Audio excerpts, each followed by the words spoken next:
China is planning on opening a new military training facility in Cuba. China and Cuba are negotiating to establish a new joint military training facility on the island, sparking alarm in the United States that it could lead to the stationing of Chinese troops and other security operations just 100 miles off of Florida's coast. Breaking news regarding the president's son, Hunter.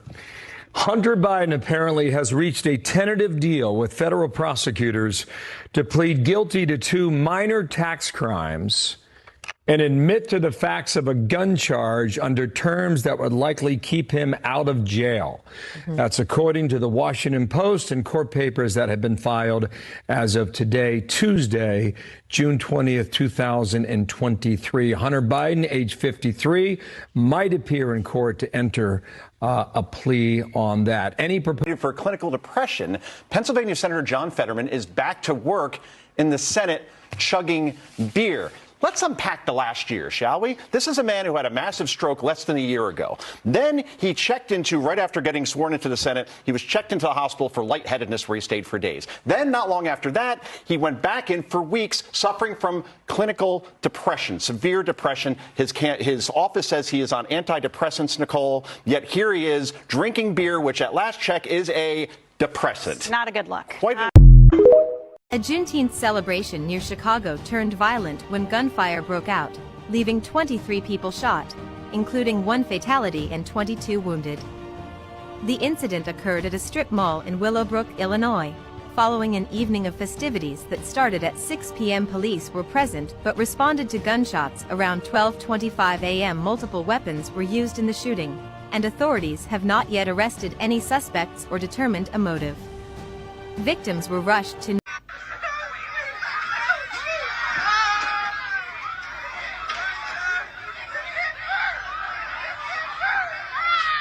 Disney's just a perfect example of how woke the culture's gotten. Now, remember back in the day when we thought of a Disney princess, we thought of this. Just leave it to me. What a gown this will be.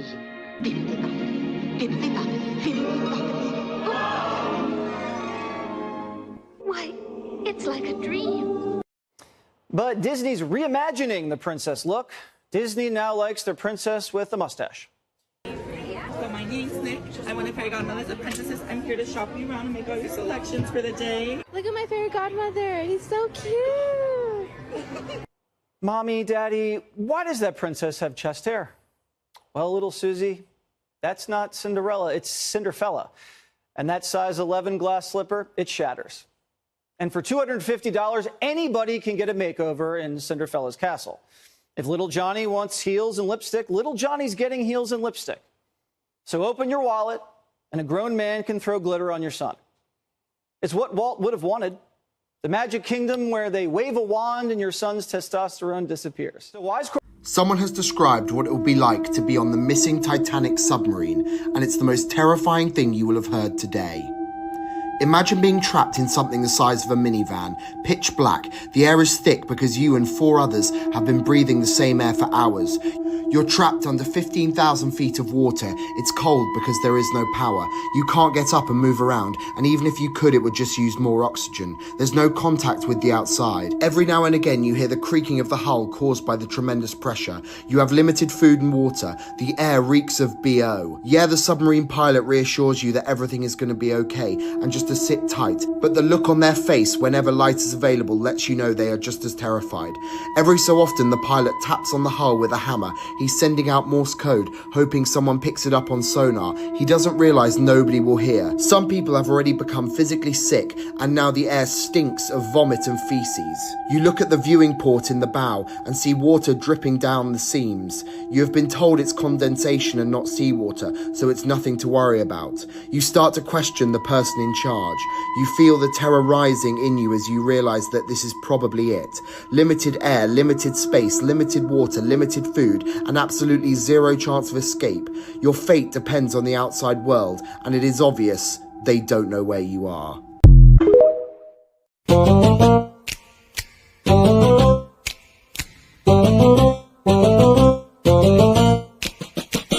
They took some cash from China, then smoked crack with a miner. Joe's memories declining, the Biden family.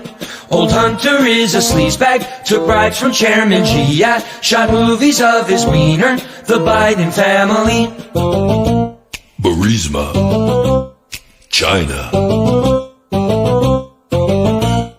crack. Bobolinsky dropped the hammer, should land him in the slammer. Give us 4 more years of MAGA, thanks to the Biden family. So where do you want to start today? Hi, friends. How about there? Hello. What a world we're in. Holy I'm shit. telling you. And that's just like the tip of the iceberg. No joke there with the subject. But yeah, that's just the tip of everything that's going on in this great country of ours. Yeah, and, it's a mess. Don't even know where to go. Now, that sub. Yeah, that would just suck. Sorry, I tuned in.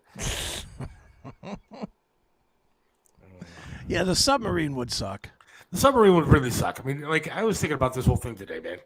That one, you pay $250,000 to die. To die. Yeah. Now, I've seen memes already about this whole thing, about the Titanic has a new exhibit and all this kind of stuff. It's awful.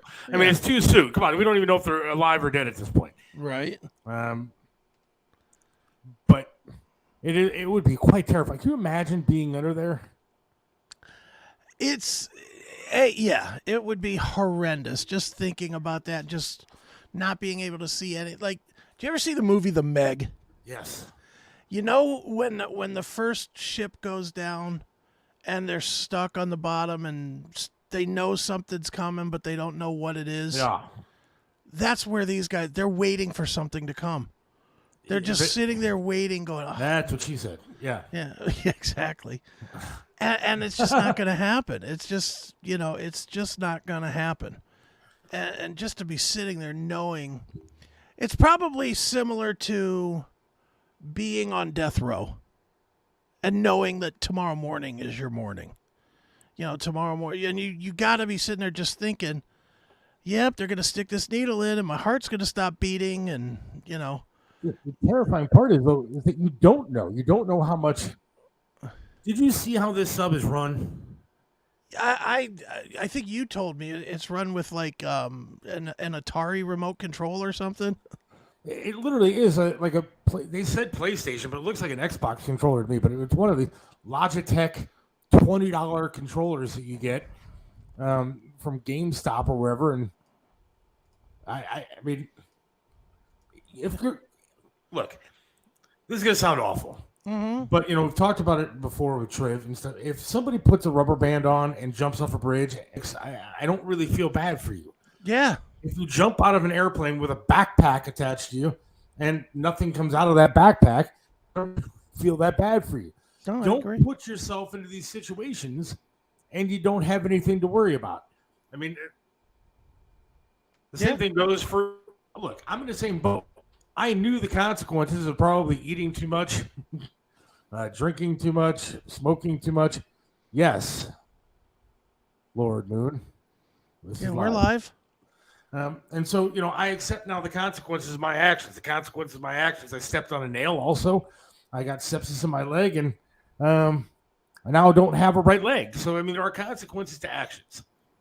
If you're going to get into a submarine that's ran by an Xbox controller with a window and you're going to go down with only so much air available to you and something bad happens to you, like you get caught on some seaweed, then I don't feel too terribly bad. I feel bad for the 19-year-old that's on board that probably was made to go with his dad. Right. And now he's fucked. But I don't necessarily feel that bad. Yeah. No, it's hard. The whole situation is horrible. I just can't. The irony to this thing is the craziest of them all. The Titanic irony. The Titanic irony of it. It's like, now that I've heard this story, I'm rethinking my whole world. I don't think it's still an airline, but if it was, I wouldn't get on a Pan Am flight anymore. I don't think I'm going to ride on a United flight anymore. What other airlines did they use in 9/11? American. I won't be flying American anymore. I think I won't be getting in a plane anymore. Planes might be not the best option. Yeah. I won't be taking the, the Pearl Harbor tour if I go to Hawaii. I won't be doing that. I just hear it and I'm just like, yeah, I don't want to, take a little cruise to see where the Edmund Fitzgerald sank. I want nothing to do with none of this stuff now. The conspiracy theory already out there. I mean, again, I said it before, I'll say it 800,000 more times. TikTok is my favorite thing known to man. Sure. But last night I was going through it and there was a video of a woman who now has a conspiracy theory that because there were billionaires on this ship, submarine, whatever you want to call it, minivan with flotation devices, whatever it is, that because there are millionaires on there, whoever was controlling this thing has now floated off somewhere and have these millionaires captive until they agree to give them so much money, and then they'll just float them up somewhere and be everybody alive and go on their separate ways. Yeah. Yeah, no, I mean, it really is. I just can't even fathom any of it, But to be honest, if you compare let's just be honest for a minute. If you compare that story about the submarine to everything else that you played, that's probably the best story. Yeah, I know. I mean, what's worse, being trapped in a submarine that's gonna, kill you, or going to Disney World to get Cinderella, dancing around trying to kiss you? Yeah, I was thinking about that, too, because I saw that on Fox the other night, and I mean, Jesus, they show a freaking fairy godmother with a mustache. It's a dude showing these kids around at least shave for the part. Well, no, he's dressed for the part. That's the part they want now. I can't imagine. I am surprised they don't put him in some kind of tights with a big bulge. And see, what's scary, what's scary, though, is that I know from people that have worked at Disney that Disney takes their characters very, very serious. Mm-hmm. Like, if you break character when you're one of these Plutos or Mickeys walking around, I mean, you're basically done for in the industry. Yeah. I mean, you get blackballed in the character industry. You can't work at Chuck E. Cheese as a mouse if you get caught breaking character at Disney. And the fact that they are encouraging this kind of behavior, and I'm not putting the guy down because he's whatever he is. Mm-hmm. I'm putting the situation down that a godmother should not be having a mustache and be a man leading little children around Disney. Because this is what I keep saying, and I said earlier today on an interview I did with the Lord, I said, I don't have a problem with what the hell you do. Right. What I have a problem is you're teaching our children these things. Yeah.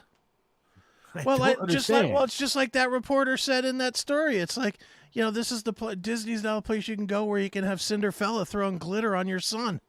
It's like, what? Right. And they showed little boys getting dressed up as little princesses and stuff. Yeah. It doesn't make any sense to me. No. Natalie, how big is a thing that is missing? I don't understand how things just disappear in the water. It's like literally the size of a minivan is what they described. Yeah. Think of how big the ocean is. Yeah. Now, but they said the other night that they have already scoured like 8,000 square miles of ocean. Okay. And haven't found this thing. Now, there's only so much. I mean, so far, I think that this little thing could float. Yeah. So obviously, it's probably sank to the bottom by now.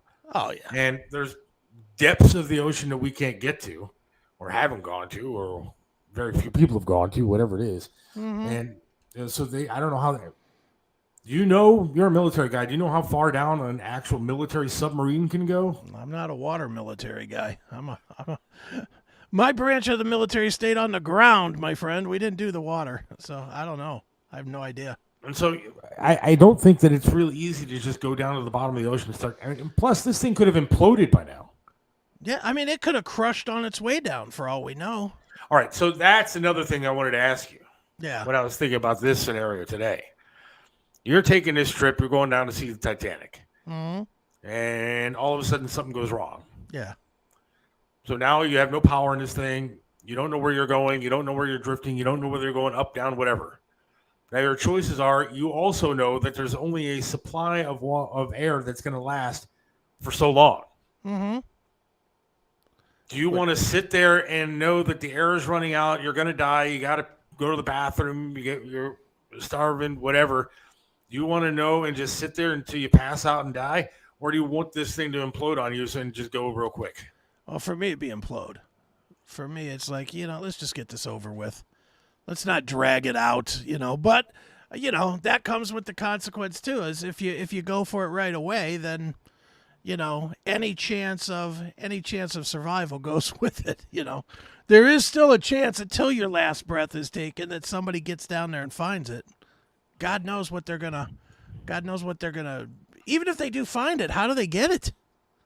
Do they have another sub that could pull that sub up? Like a tow truck kind of thing? Yeah. Call Charlie Kalani and have him back up in the water and rip this thing out of the ground. I thought they said today they were hearing banging near some of these search vehicles. They heard banging. I did hear that, but they couldn't confirm what it was. That was the Meg banging off the hull. Yeah. I mean, you don't know what's down there, man. That thing could be eaten. Yeah, you don't know. And that's the whole thing. I for some reason, half of my short videos, I get two things in shorts on YouTube. I either get the same girl doing jump rope that I've talked about a million times, that same Australian chick that does jump rope. Yeah. Or I get nonstop videos of sharks and orcas attacking boats. And it's like, they're attacking boats. What do you think they're doing underwater, 5 miles under the sea where they're never, where they're never messed with?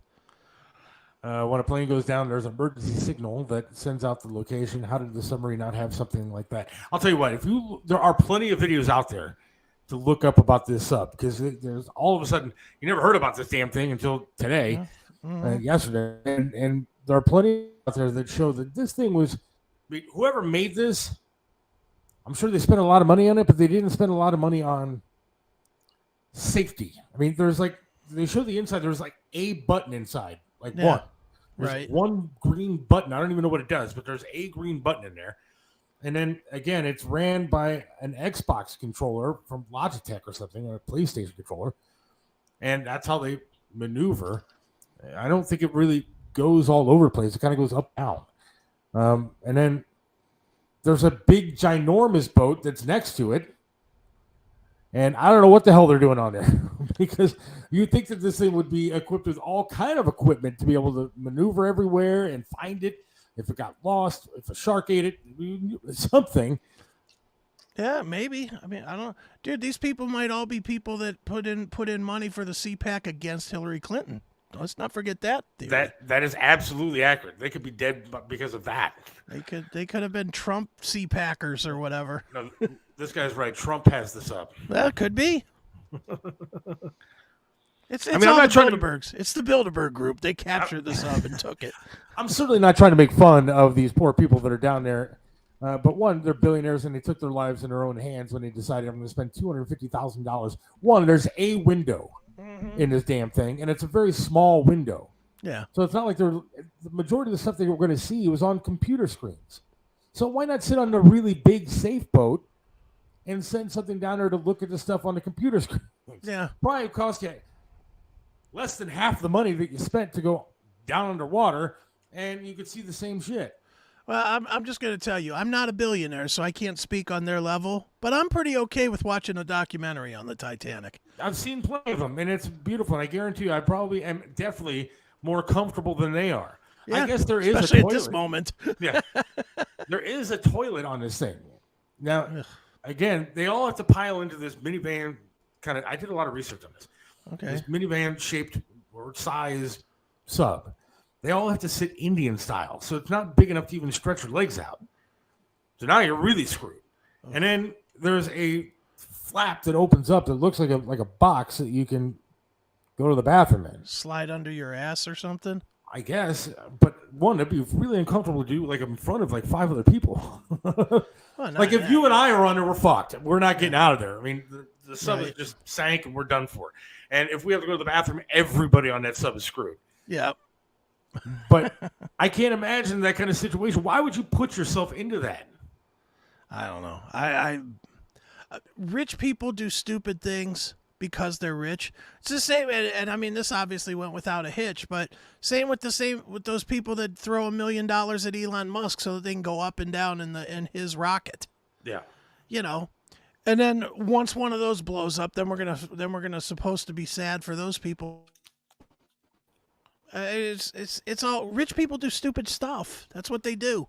Yeah, I'm not a big fan of this stuff. If you put yourself in a bad situation, you kind of take the risk and you know what's going to happen. Yeah, I mean, it's hard to feel bad for anybody that does something stupid. You know, truth be told, if you got beat up at Disney World on Juneteenth, that's your own fault for being stupid and being there. Now, have you put yourself into bad situations like that? Other than, of course, arrested or military. Easy. Military, I guess, you know, but I was 19, 18. I was crazy at that point. I wasn't, I didn't have any life experience to compare it to, so death wasn't a fear. But now, if I had spent 25, 30 years amassing $1 billion, there's no way am I going to risk that on some stupid-ass submarine so that I can have a picture of me, 6 miles under the water or something. It's dumb. Rich people have absolutely no dangers to worry about, so they do dumb shit like this to defy It's true. That. It's true. Well, obviously they had something to worry about. They're not making it back up. But they didn't worry about that. It's the same reason the people sunk on the Titanic. It's the exact same reason, because there's no chance nothing could happen. We've taken every precaution. We're wealthy. We're rich. That's the same. I hate to put the two Titanics together, but these are the exact same people that went down on the Titanic. Look, just that's not 100 years entirely later. true.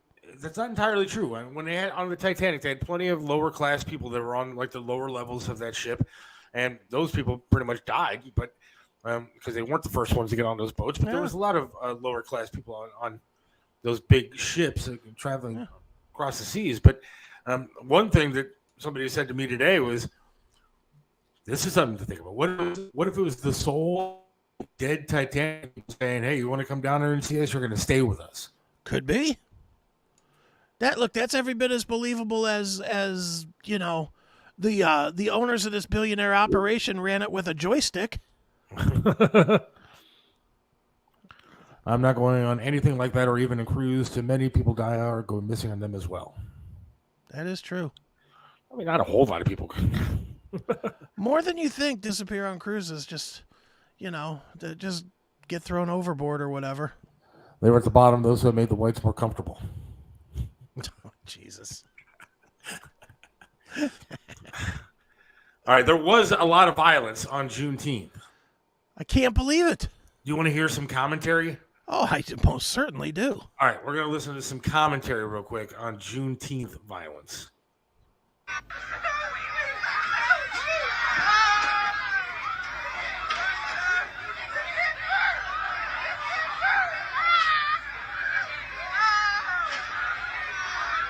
So this is how we're gonna act on Juneteenth. So I already made a video on this, but then I got tagged in this video and I didn't realize what actually all happened in this interaction.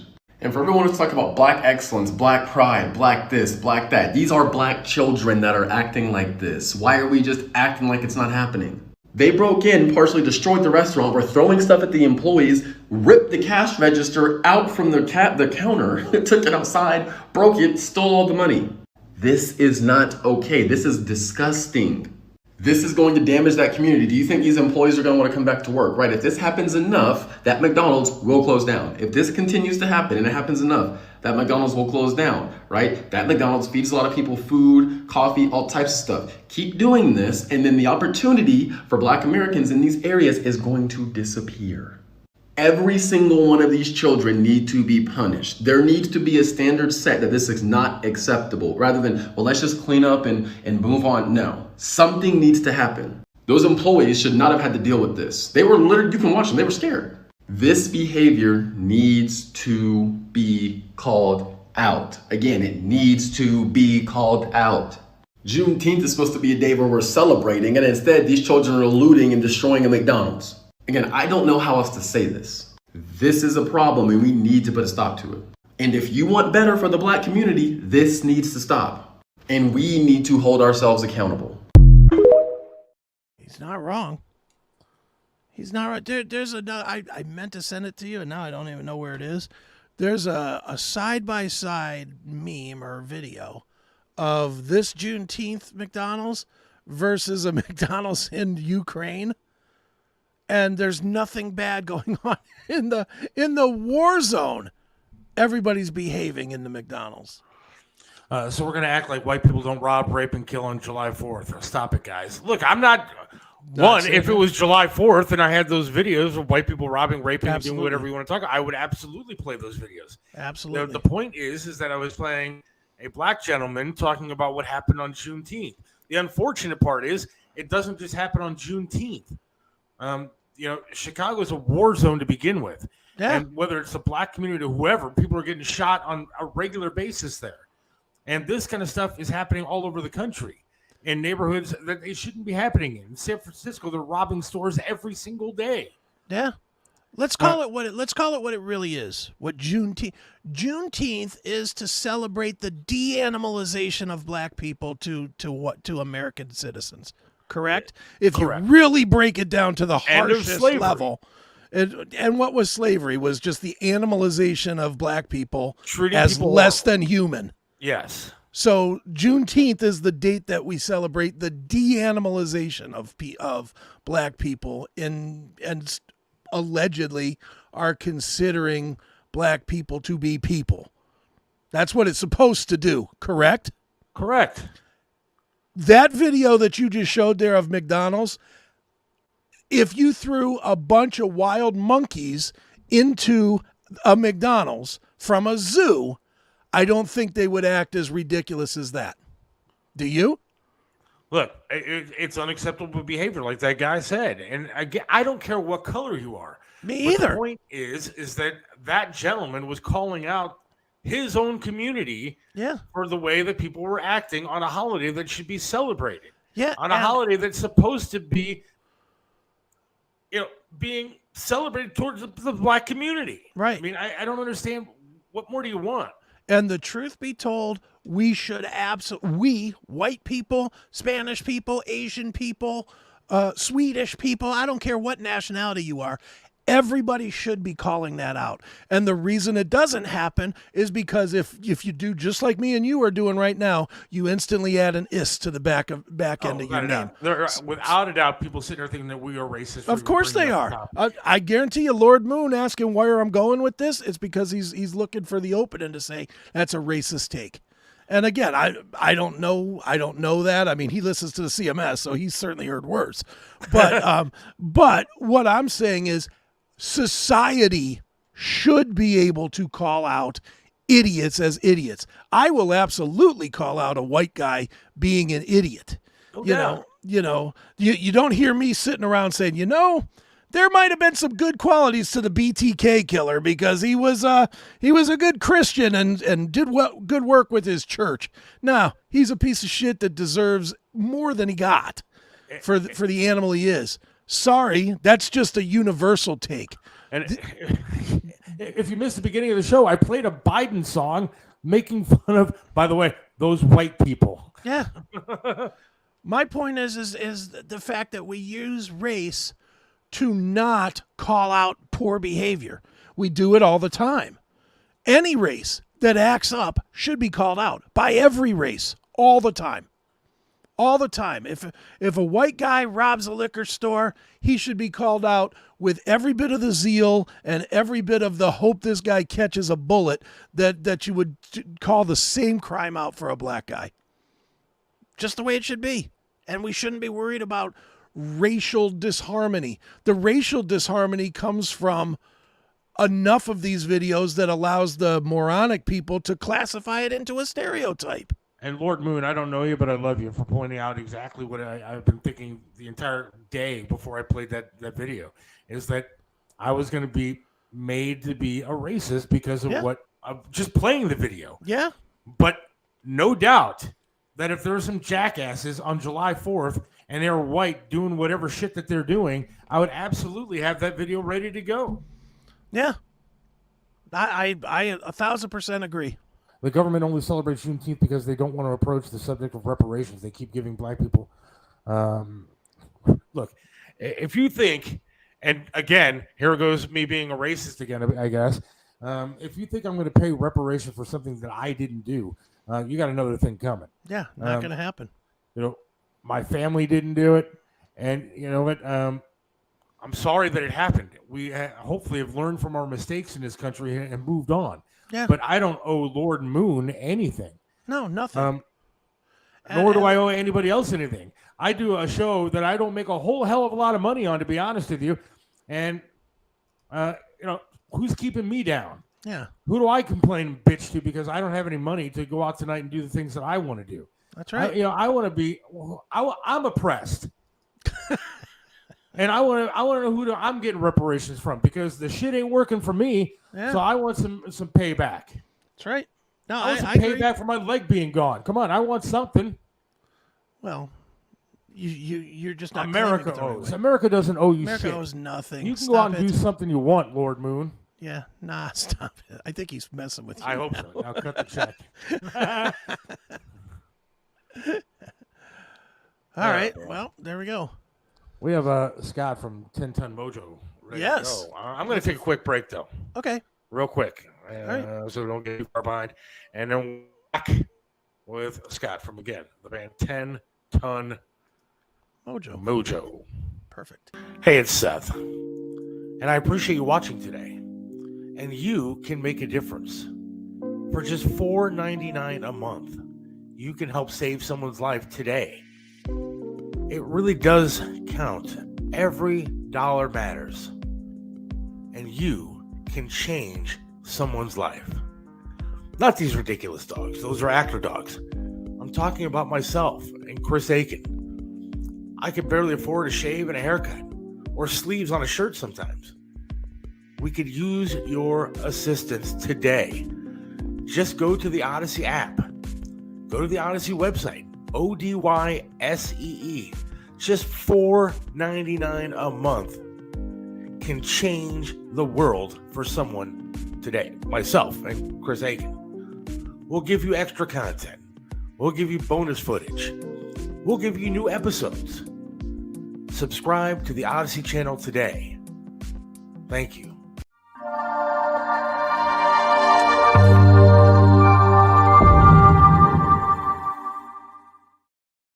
Hey everybody, it's Don Dockin. When I'm feeling nostalgic, I always go to Pinball PA. You gotta go check it out. It's a lot of fun. Stop what you're doing and start making memories at Pinball PA, located at 2284 Broadhead Road, Suite 10B in Aliquippa, Pennsylvania. We have over 420 video games and pinball machines to play, and all games are set to free play, so no quarters or tokens are needed. Pinball PA is open 6 days a week, and is the best and most affordable entertainment spot in all of Western Pennsylvania. Check out our website at www.pinballpa.com for more details. Come visit Pinball PA today. Initials up.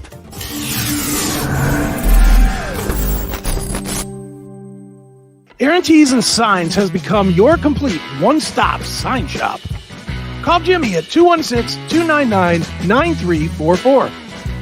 Their friendly and professional staff can and will help you build your company brand and identity from start to finish. One stop means you get a complete package from one location. Custom logo design, vehicle graphics, banners, t-shirts, storefront marquees, and so much more. Aaron Tees and Signs, 4883 Turney Road. Call us at 216-299-9344.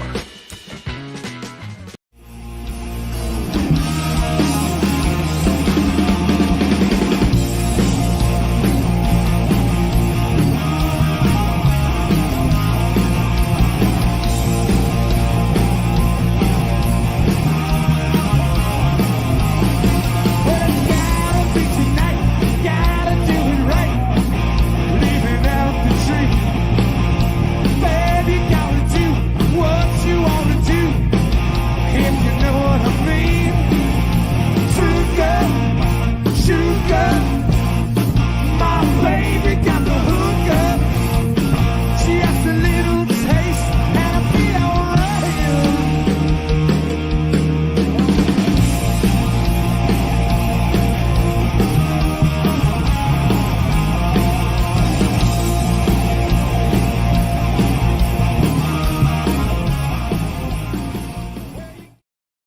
we are right back here on the Seth Williams Show. And there's Seth. There he is, I think.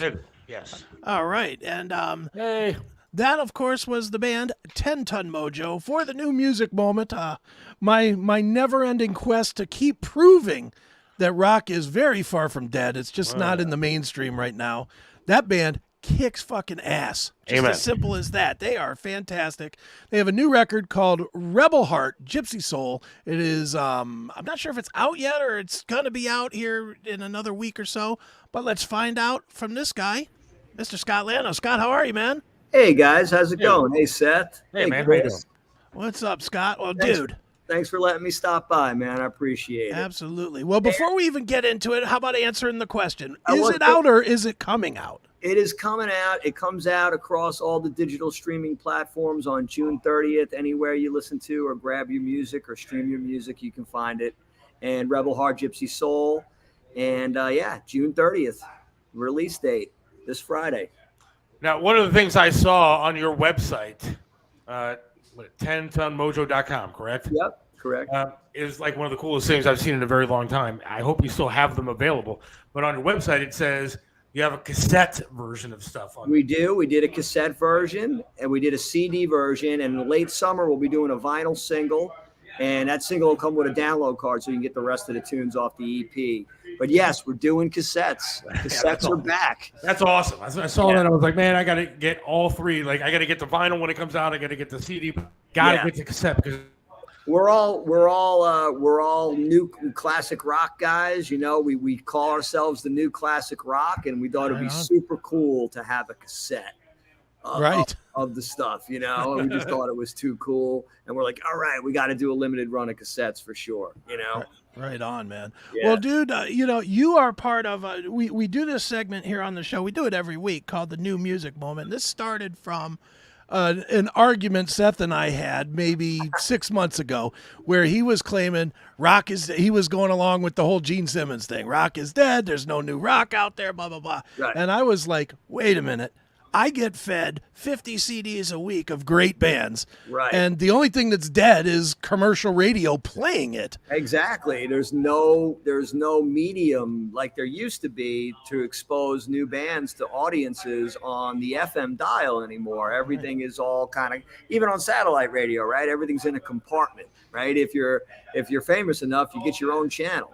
Right. So it's really kind of rock and roll is back to where it started, underground. You got to go out there, you got to find it, and you know, if you dig it, you got to support it because absolutely, you know, it's that kind of a thing right now. But Sure. you know, we're out there. We'll be playing all summer, you know, from the end of the world to your hometown. So if you're if you see us, come on out and say hi. Now you guys are based from New York, right? Yeah, we're based in New York City. Though we all live like kind of around New York City, you know, the other guitar player actually lives in Manhattan, but it's kind of like Long Island, Staten Island, upstate. So the city is kind of like the central meeting place for us. You know what I mean? My daughter's actually flying into Manhattan on Friday. Oh, it's nice. the first time ever going to New York. She's only 16 years old, and I'm terrified. Are the streets okay in New York now? What's going on? It was really bad after the pandemic. I mean, it was the Wild West. It is way better. I am happy to report. Good. Things are finally getting back to normal. Cool. You know, but it took a minute. Obviously, I know we all experienced it, you know, but right after the pandemic, yeah, things were a little chaotic, but things are way better now. That's good, man. Well, dude, let's dig into 10 Ton Mojo because I'm imagining a lot of people are hearing about your band for the first time. So why don't we start with just a little history of the band, man? How long have you been together? You know, how long has this lineup been together and how is it developing? I mean, the band's been together almost a decade. This particular lineup's been together about 5 years. We started out as all guys in different bands in the New York City scene, session musicians, guys in the biz. We came together, we started to do some stuff, and we thought we'd be like more of like, you know, a blues-based, almost kind of a coffee shop band with maybe some acoustic stuff. But as we started to write tunes, it started to take on a life of its own. All of a sudden, we had like this almost little bit of a Southern rock sound. Right. It wasn't even really talked about. It just kind of happened based on our influences. And the band just kind of grew from there. we started attracting some of the better players in town, and we've got like the current lineup that we have now. That brought the attention of the local music scene. We were able to pack rooms and eventually get ourselves on Curtain Call Records and become more of a national act. We've been out to LA a bunch of times. We play around as much as we can. A bunch of festivals last year, the Easy Rider Festival. And this record is kind of the culmination of the last 3 years of the band dealing with the friggin' pandemic, which shut us down for a long time. And, you know, and just writing these tunes and working together.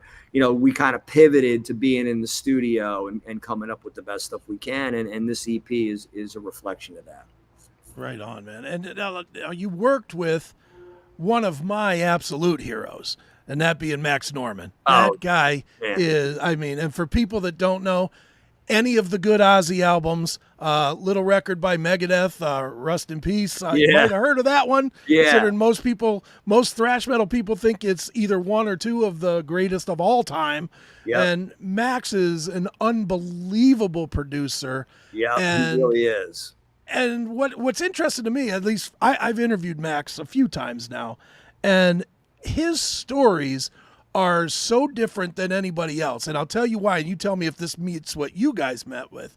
When I talked to Max, he talked about how he doesn't only listen to what you guys are doing, but he kind of watches what's going on in the studio. And sometimes he can tell that you're too far, the drums are too far away from the guitar players or too far away from the mics or whatever, to where it doesn't sync perfectly. Did he do that kind of stuff with you guys? Absolutely, he did. And he's got like a sixth sense for that kind of stuff. He's got an amazing set of ears, and he's definitely like a roll your sleeves up, kind of get your hands dirty kind of producer, where he's in there saying stuff like that. Move the amp, move the drum kit. Let's try a different mic. Let's try a different part. Sometimes as a band, he throws us like a wild curveball, and we got to be able to hit the curve, if you know what I'm saying. You know what I'm saying? Like, and so it was really an amazing experience working with Max Norman. I can't even tell you. Talk about School of Rock. I mean, that was real life School of Rock stuff right there, working with that guy. Now, I know you guys also did some stuff with like Kicks, Enough's Enough, Molly Hatchet. Who are some of the like bands you like doing tours with or doing gigs with? We love playing with Kicks. We've played with John 5 solo. We loved playing with him. I mean, we love playing with Enough's Enough. They were great guys. I would have to say Kicks is one of our favorite bands to play with. They just stopped though. They just retired.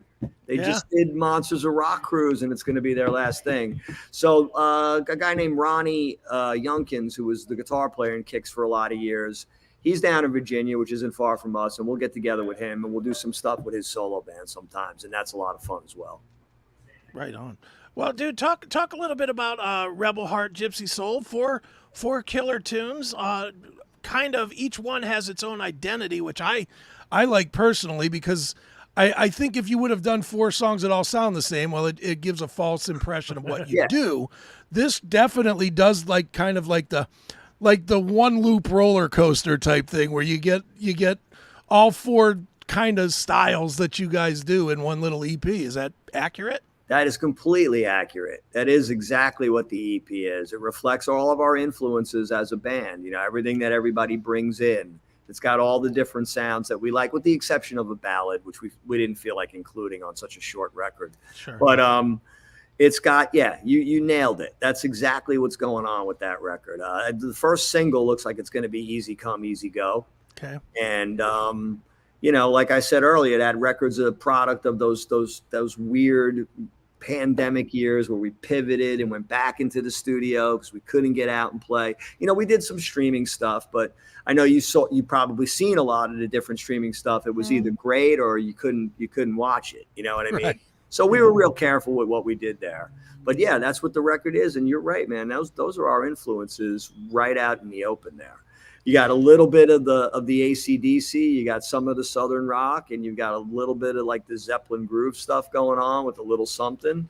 And those are the bands that we love, you know, and that kind of comes out, you know. Like I said, we never talk about it. It just kind of happens when we get in the room, you know. Mm-hmm. Now, you guys play Viper Room and stuff like that, but you also mentioned playing some of these festivals. I personally, again, argue with Chris. I think these festivals are killing rock music because I want to see more local bands, more rock bands playing some places.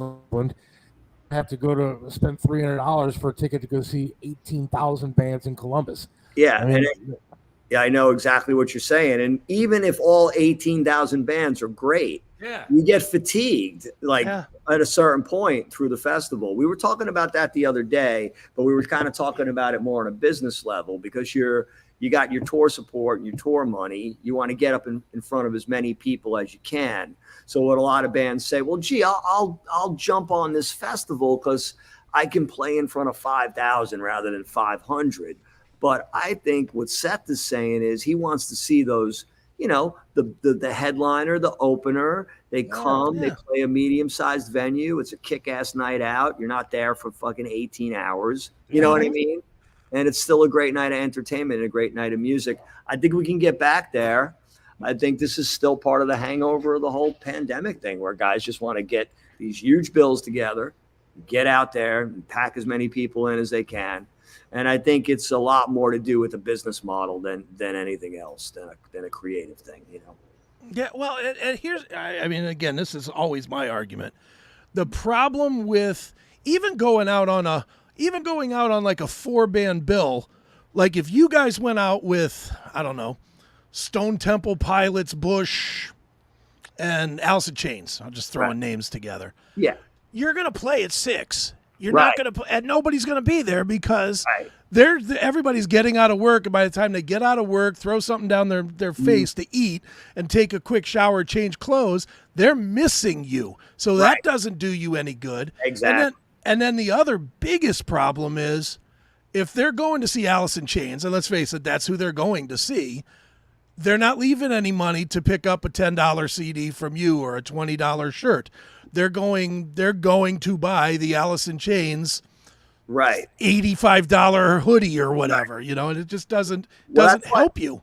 Well, for a lot of young bands, they'll take the chance and do that. And then later on, follow that up with another tour where you're more the band and you can get that apart, so it's like ladder climbing, one rung at a time and you try to get to the top, No, you're right. The other piece to that though is, and I'm 54 years old, so I'm a little bit older than pretty much everybody, but being of that age, I grew up in the age where whoever the major band was, they took out the bands. Half my collection is from seeing bands that I didn't know prior to seeing them. Right. And that day is done. I think that day is done. Yeah. And it sucks. So you just got to use what tools you have. And we use social media. We got to thank you guys for having us on. We can get the word out a little bit and just use that until we're in a position where we know we can pack these rooms and we'll just go out and do it on our own, What do you think about the streaming? What do you think about streaming and buying CDs and streaming one song at a time? Wouldn't it be better if people just spent their money and went out and bought stuff as they're trying to get it on YouTube or whatever they do? Absolutely. I think the music industry made a big mistake, 25, 30 years ago by giving away their product. You should be able to download a single. And if you want the CD, get up, get in the car, drive to the record store and buy the record. That's the product. And that was the product. Now the product is more of a, like you said, a download. It's kind of a whole different experience. Part of the reason of doing the cassette, right? And later on, we're going to put out a vinyl single of Easy Come, Easy Go, is you can hold something in your hand, right? You can read it. You can look at the pictures. I know we've all experienced that as fans, and I feel like that's missing a little bit right now. No, it definitely is. And the hardest part to teach people with the way the model is that music has value. It's when I bought albums, when I went to a store and I bought an album or a CD or whatever it was, man, half of that for that whole day was done. Because for me, it was I'm analyzing every word, every name. Oh, here's the guy from Accept. He also worked with Ozzy, or it was an event. Now it's hard to remember the photo on Spotify that tells you what it is. Right, You know, there's just there's no connection anymore. Yeah, the substance is missing. You know, I was backstage at the Beacon Theater a while back talking to a producer. It wasn't Max, it was somebody else. And he said, you know, we used to put these singles out. We used to say to ourselves, does this single have legs? In other words, 6 months from now, will it still be in the top 40? Okay, that conversation doesn't exist anymore. They want something that's good this week, and then next week they want something else. And if you think about a band like Aerosmith, right? Their first record comes out, Dream On is on it, but Dream On doesn't really become a hit until after Walk This Way comes out, and then people discover the new music, the older releases, and it becomes like the new thing. I don't see that happening for bands now anymore. No. It's once you release something, people digest it, they want the next thing. And if they don't digest it, then your band's over. Right.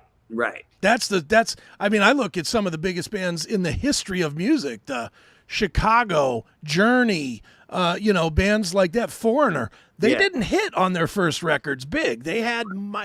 Journey had no hits for 3 records. Right. And the record company believed in that, and they kept doing it. I think now, if that was to happen to a band, like, the record company would abandon you. You know what I mean? We would have never heard of Steve Perry in today's market, and that's how criminal is that? Because he's so talented. I mean, it's just, that is criminal. He's an amazing singer. Amazing. You know, I'm a huge fan. Absolutely. So what's next? You guys have a tour or anything like that coming up?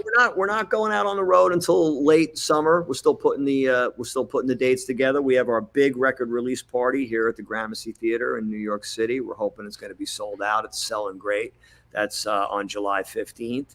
And we're just doing some local stuff. We'll be up in Boston hopefully this summer, down in Philly, down in Florida, up and down the East Coast. And then hopefully we find ourselves out in California and on the West Coast in the late summer, early fall. Or Cleveland would be nice. Or Columbus, Ohio. No, we hate Columbus. I'll tell you why we hate Columbus.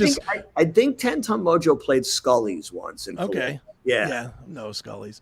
Here's why Cleveland hates Columbus for a music standpoint.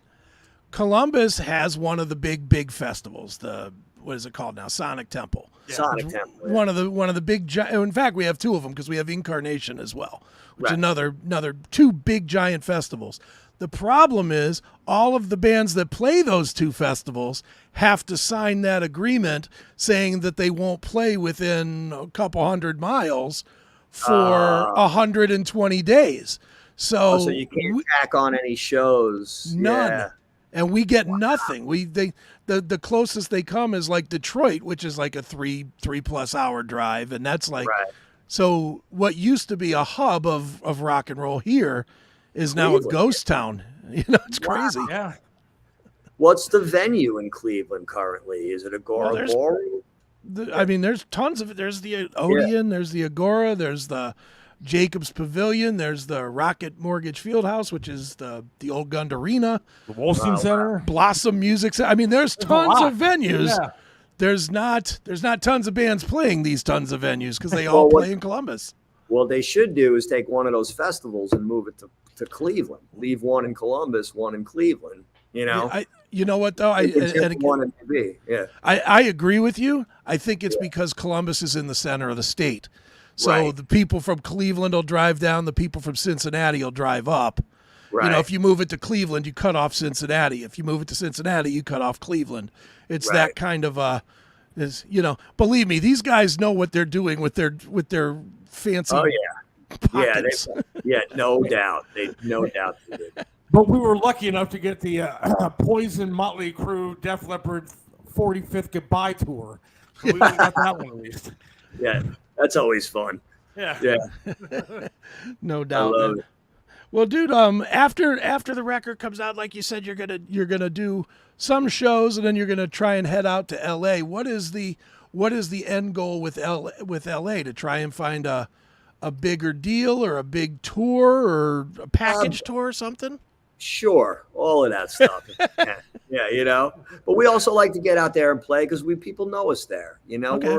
We're a known entity in Los Angeles, so it's a great place for us to visit and play. Right you on, know, man. even though it's very far away from where we are, somehow we've got a following there, and we could go there, hit the Viper Room, and have a great show. Right on, man. Yeah, man. Well, dude, obviously, man, 10 Ton Mojo, new EP, getting ready to drop. Where should we send people to keep up with you guys and keep tour dates and buy merch and all that stuff? One-stop shop, www.tentonmojo.com. It's got all the links to all the social media, to the Bandcamp, to the T-shirts, to the CD, to the singles, to the cassettes. So stop on by our website, walk around, and help yourself to whatever you might like. Can I make one complaint? I'm just going to complain one thing about you because I love you. I love the music. It's fucking fantastic. Yeah. But I looked at the shirts, and you don't make anything big enough for fat guys like me. All right? Hey, man, send here us in Cleveland, we eat a little bit. Yeah, brats. Yeah. Fried bologna sandwiches. Absolutely. Yeah. Well, send me an email. Send us an email. Let us know your size. We'll figure it out. We'll get some out to you guys. I appreciate it, man. You Yeah, guys Very rock. good. So. Well, I'll tell you what, man. I figured what we would do is we would give people another taste of your music to wrap up with, and I figured you have the video for Carmelita out there. Tell us a little bit about this video and this song to wrap this up. Cool. Carmelita is a song about a kind of a fictional love affair between a guy who has to go to Mexico to meet his girlfriend. It came up just kind of as like a storytelling kind of song, and we just kind of rolled with it. The fictional girl's name is Carmelita, and that's how we came up. But also, Linda Ronstadt did a song called Carmelita years ago. We kind of borrowed it from there, I gotta say. We were like, oh, we love that name. That's perfect for the lyric. And it came together, and it's just a song about being in love and you know, making a traveling to meet your girl, you know? Excellent. Well, one more time, 10 Ton Mojo out there now, or out there June 30th with the new release. There is music out there now for you to check out. And we will check out Carmelita right now. And Scott, thanks so much for joining us here on the Seth Williams Show. Thanks so much for having me, man. I had a blast. Take care. All right, peace. Later. Peace.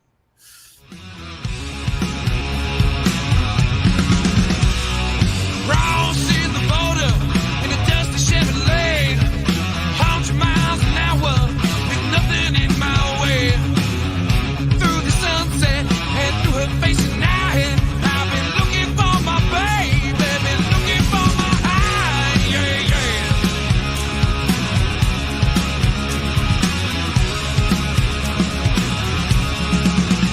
Now I love my spacer, and I know I'm not alone. She's standing in the doorway with a bottle and a bone. Hey, hey, you come a long, long way. Then she winks an eye, nothing left to say. Carmelita, my mamacita, she likes to fool around. When she gets her drinking tequila. Good stuff, man. Yeah, they were good. I liked Scott there. Good guy, and I love Yeah. the band. Yeah. I can't love a band more. That's like kind of in the rock world. That's kind of my wheelhouse.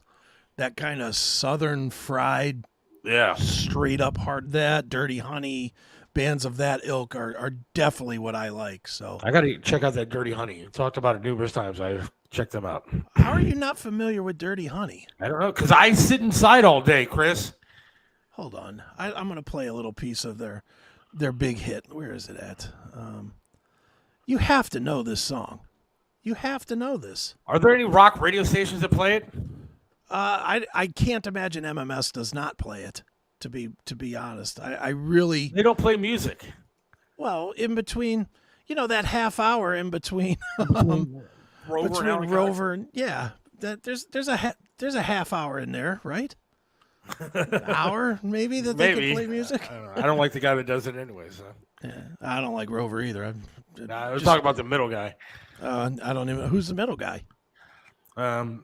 Stansbury used to be a friend of mine. Oh yeah. You know, you don't like Stansbury? Look, I'll just be honest. He'll probably get wind of me saying this, and that's fine. Him and I used to be like really good friends. Sure. Like seriously good friends. Like we'd hang out all the time together. Right. And in fact, you know, when he first got his job, he was like a promotions guy. Okay. And they wanted to fucking fire him And I don't even know if he knows this, but I went to management and said, no. I was like, this guy is talented, like super talented, really funny guy.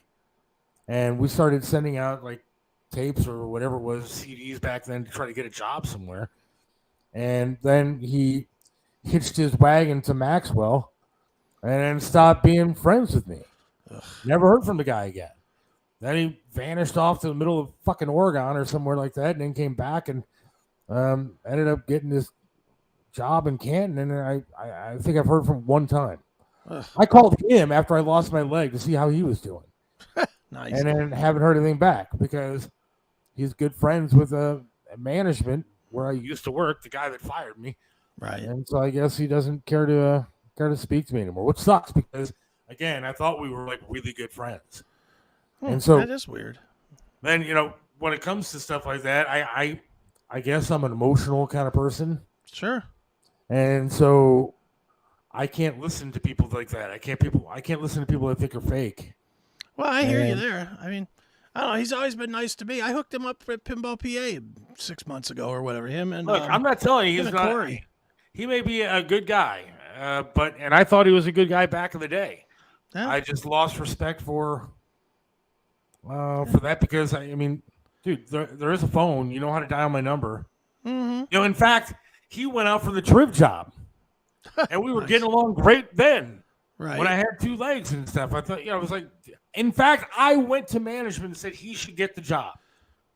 I said it should be him because I thought that him and I would get along really well, and I thought we would do a great show together. Right. So I was really kind of hurt and insulted that it ended the way that it did. Well, maybe you thought you lost your personality with your leg. Maybe that's what it was. Maybe, but dude, I don't have time for that kind of stuff. I want somebody that's going to be my friend and actually be my friend. I hear you. And that may be why I haven't succeeded the way that I should have in this radio business because I actually care. And the people that are in the business don't give a fuck. No, they don't. They don't care. It's a tough road. It's a scumbag business, that's for sure.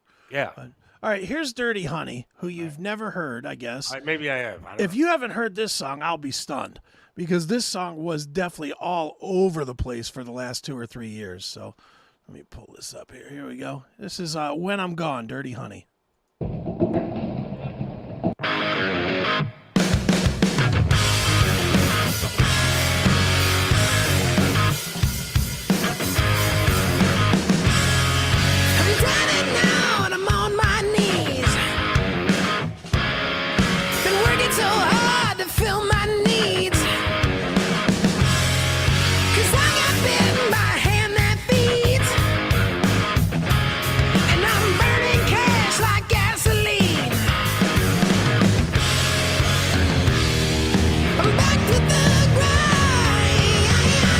This is the part you should know.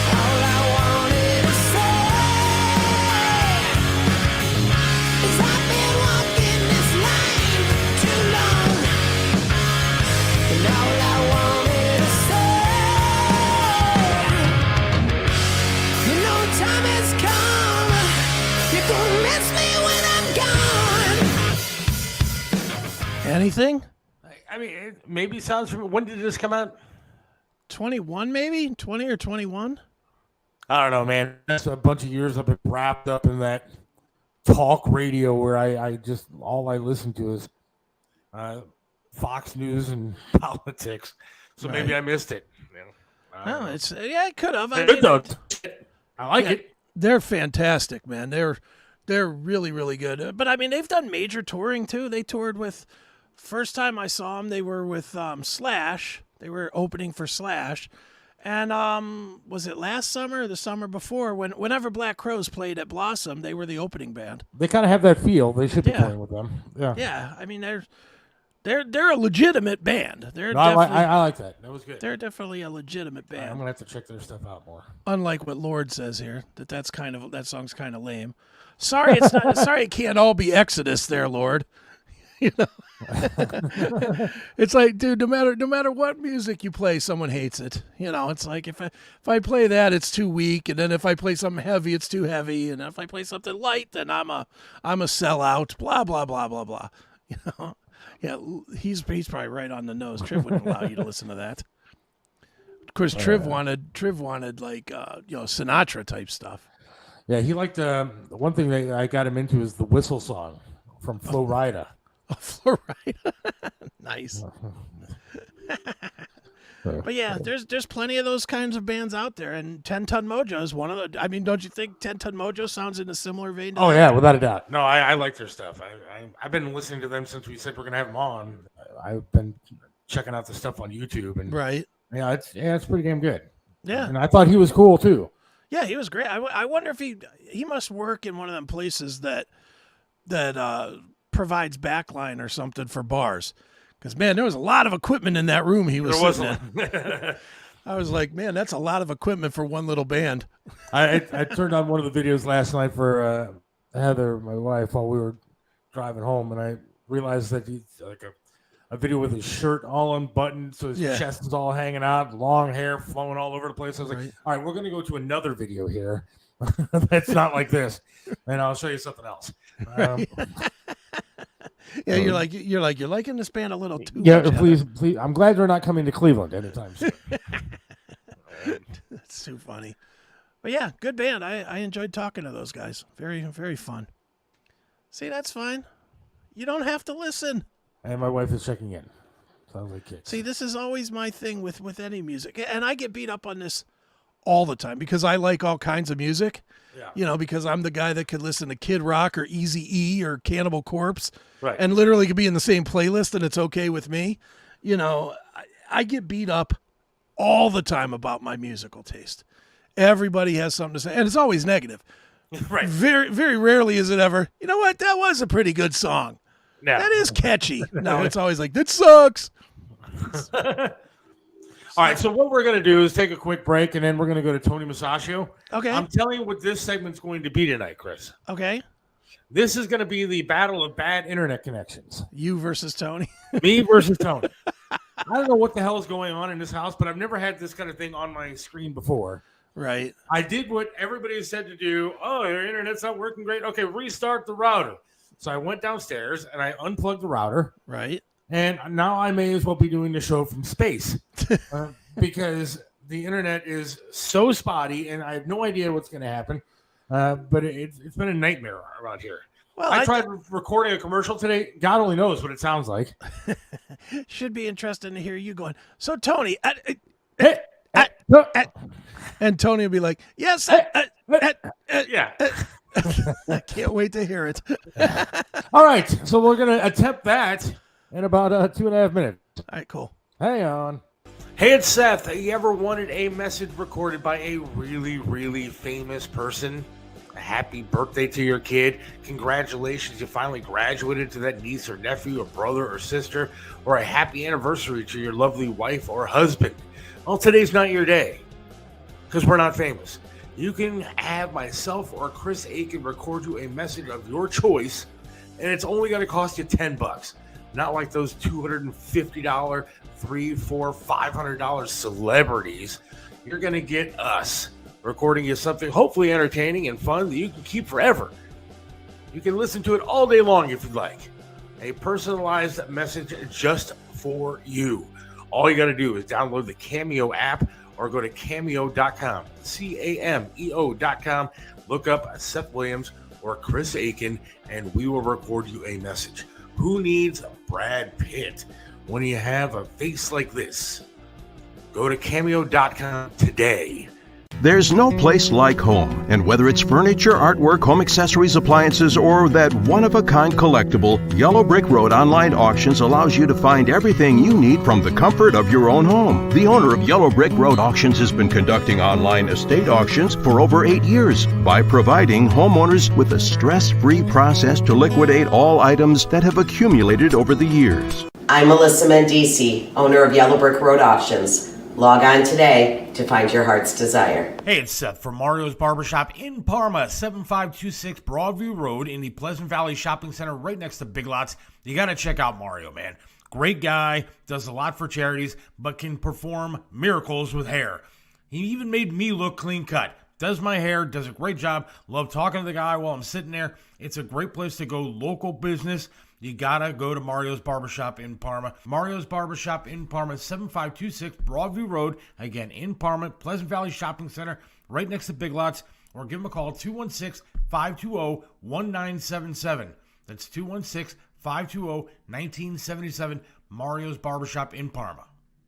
Trust Joe's Lakewood Computer at 14035 Madison in Lakewood. They have over 30 years of professional service handling laptop and desktop repair services, virus removal, and data migration, and much more. You can trust them with hardware updates to your computer's memory and hard drive. Call 216-651-3880.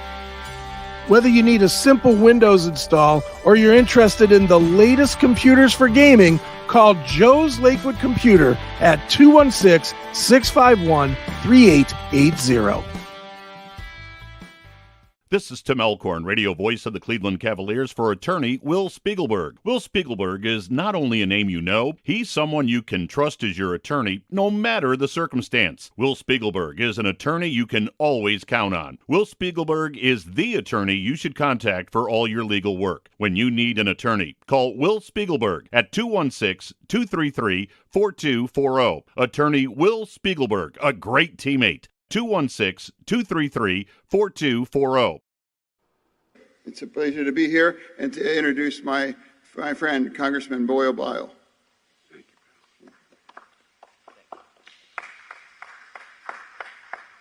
Well, thank you. I'm Congressman Brendan Boyle. The best is no clapping going on in the background. Maybe his internet was just going in and out. Yeah, he has the same problem that me and Tony have. That's right. Brendan Boyle. All right, so I'm tempted to go to Tony, but not really. No, it's frozen. Yeah, he's frozen. I'm looking at it. He's frozen.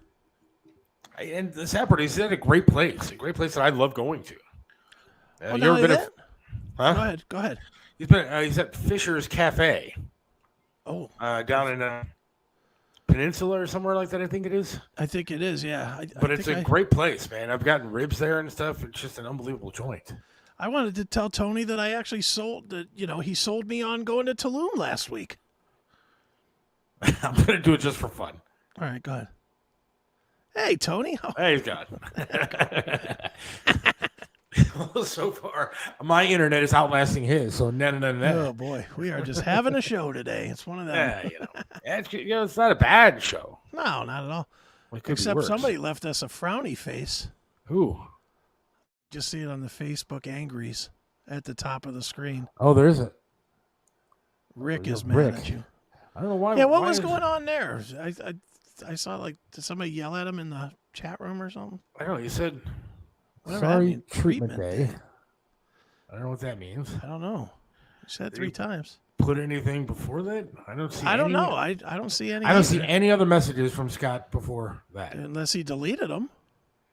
No other messages. And then he said, I didn't delete anything. Sorry, treatment day again. Then he said, sorry, treatment day. All right, well, I'm sorry it's treatment day too, whatever that stands And then he for. said, okay, I'm blocked. Yeah, we didn't block you. And then I responded with, no, not blocked, Rick. Whatever. I mean, I like Rick. Rick is a loyal listener to the show. I don't know what happened to him. Yeah, I don't know. His post showed up at this. I don't know what's going on. Whatever. It's probably that Fetterman virus that's in our YouTube today. Yeah, I was gonna pull some. There were some stories I wanted to pull for today, and then I thought about not doing them. So not getting us banned. Yeah, because one of them was there's a certain social media company that will remain nameless. Mm-hmm. But let me see if I can. Yeah. That one that I guess pulled off Robert F. Kennedy's videos because of misinformation. Right. And so, man, I'm hesitant to talk about anything anymore. Should we get them while we have them? Yeah, let's get them while we got them. Go ahead. Tony Musachio. You got me. Hi, guys. How are you? Good. How are you?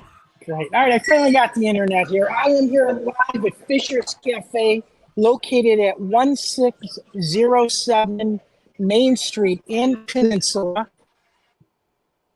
Let's see if we can do this. I'm going to give Tony some advice. When you have the internet, just stay where you're at. Don't move. I tried, and then it went off. Can you see? Can you guys see this patio? I can see that patio. It looks fantastic. Beautiful. All right, so let's. They brought me out food as they always do. My favorite restaurant.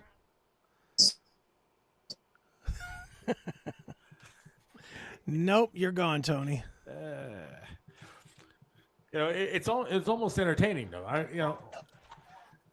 I'm gonna post the video's got to go somewhere. We can do it like. Can you hear me? Wait. Kinda. I don't know. Maybe Tony. Could be Tony. Tony. I'm convinced somebody beat the shit out of Tony and took his camera. Can you hear me? There we go. Kind of. Can you hear me? Can you hear me now? We can hear you, sort of. I can't see you. You can't see me. Oh, welcome to the internet.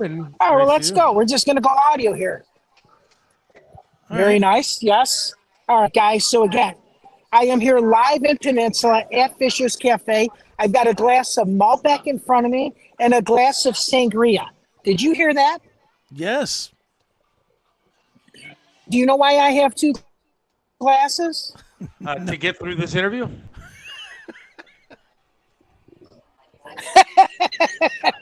That, and I have two hands. Anyways, I got to tell you, they got a great burger here.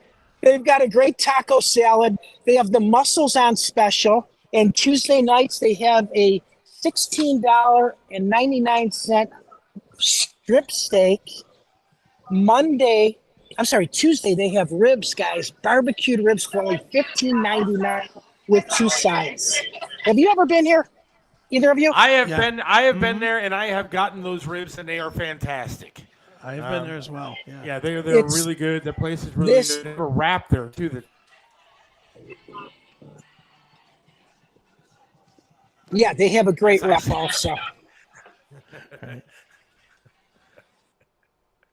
Okay, do this. I'm just going to go inside and see if we get a better reception. All right. Okay. All right. How are we doing now? We better? We hear you. All right, you got to see this. Isn't this a beautiful pub? Built in 1958 from the Fisher family. This was it was originally a Chevrolet dealership. Okay. This thing is saw your hand, not the pub. Yeah, it's always saw your hand, Tony. Oh, sorry. See this? There we go. Can you Can you see us? Yeah. Yep. Full bourbon, wine, whiskey. They remodeled the entire place. As it said, it's been here since 1958. I'm going to go over to Cindy in a moment here. She's actually the general manager. Wait, you guys were talking about that sub. Did they find it?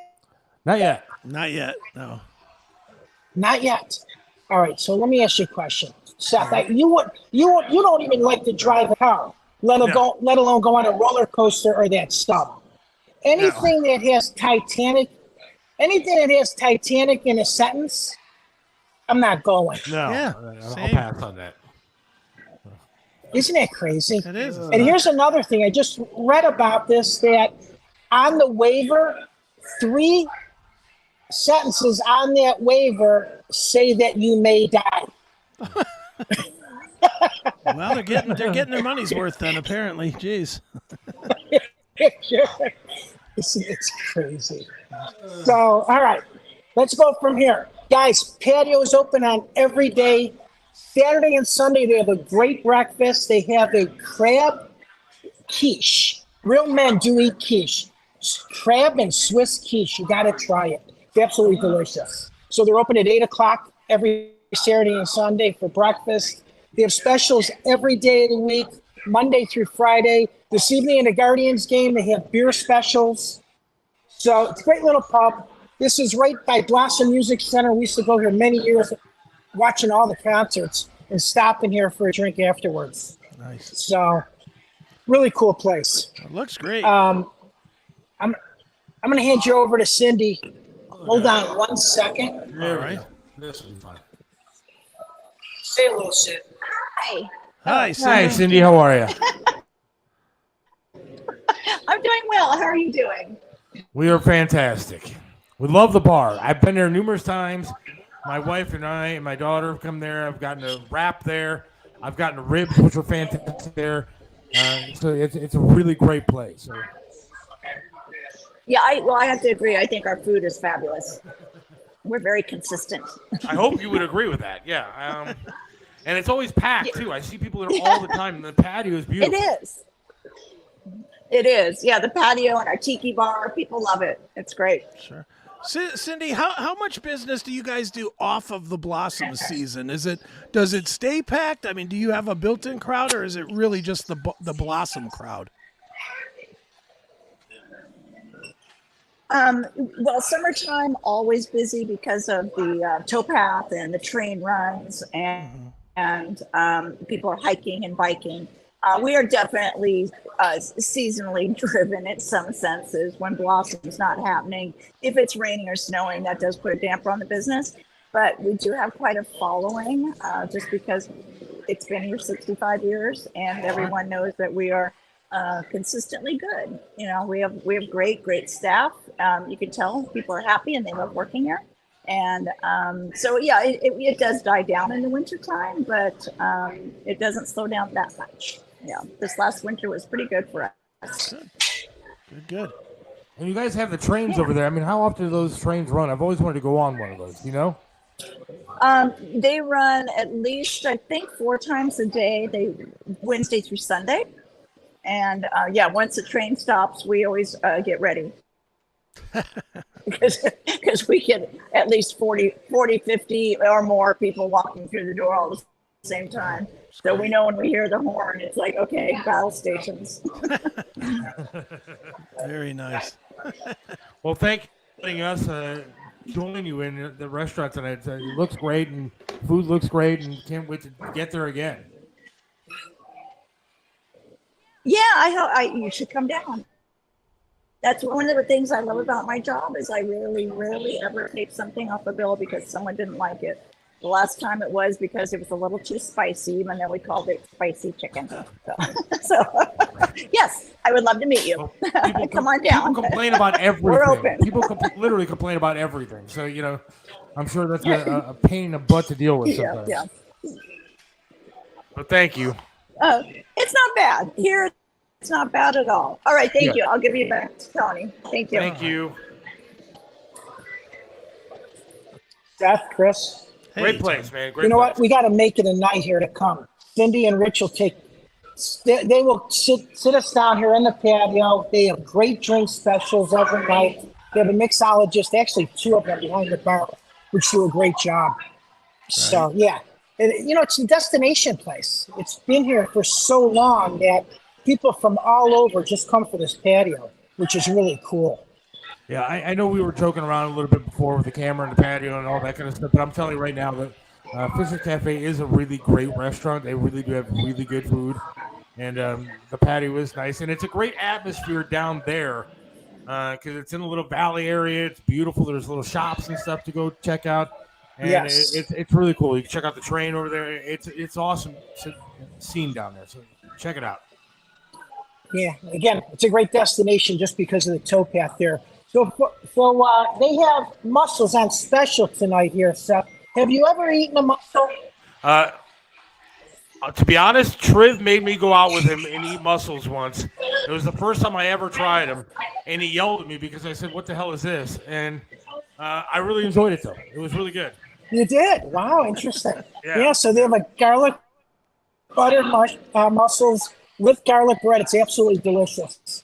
So in the end, you can have it as an appetizer, you can have it as a meal, which is really cool. And you have to try their bacon blue burger. Nothing else said. Also, their cheese, their cheese caramel cheesecake, drizzled with chocolate. 3 people can eat this slice. Wow. And the apple caramel is to die for also. Huge slices of dessert. So again, Fisher's Cafe, located in Peninsula. Been here for 65 years. This place is a staple, family owned. They do a great job. Great destination place. You come here on a Saturday, Sunday for breakfast. They open early. It's worth the trip. Hey guys, speaking of, go ahead. The bonus about tonight's show, Tony, is that at least we got to see your face. So we're happy about this. Yes, it's very nice. And I'll see you guys Saturday night for a nice event in Lorraine. This is going to be really cool. I'm looking forward to it. And Tony, I just wanted to tell you that you made a sale last week. I went out to Tulum last week and had some dinner there. Fantastic. I had the big burrito. My daughter had the fajitas. Excellent recommendation. Okay. I heard. Yeah. Guess what, Chris? That's why we're here. And you can see, or actually you can hear me every Saturday morning at 1490 WERE Flashpoint between 10 o'clock and 11. And I talk about restaurants, which again, after the pandemic, they're needed. And now people are going out to eat a lot, which is cool. And this is everyone's livelihood. So make sure you tip well and go out to eat, go to a restaurant. Hey guys, let me just leave you with this. So I'm sure you heard on the news that they found 4 young children in a Colombia jungle after a plane crash. They survived for 40 days. Did you hear that on the news? There were ages from 1 to 13. Wow. My kids at that age couldn't survive in a grocery aisle. I will see you guys next week. Thanks, Everybody knows Tony. Talk to you guys. I'll talk to you next Wednesday. I'll see you Saturday. Thanks again. Right. See you, Bye. Tony. Well, that was fun. Wow. It really is a great place. I'm sure it is. I wish you got to see more of it. Yeah. But we saw Tony at least. Yeah, we saw Tony, and we saw his entire face this time. We saw his hand. And we saw his hand, which is great. I guess you liked my reaction to that. Yeah. Can you guys see it? Yeah, it looks great.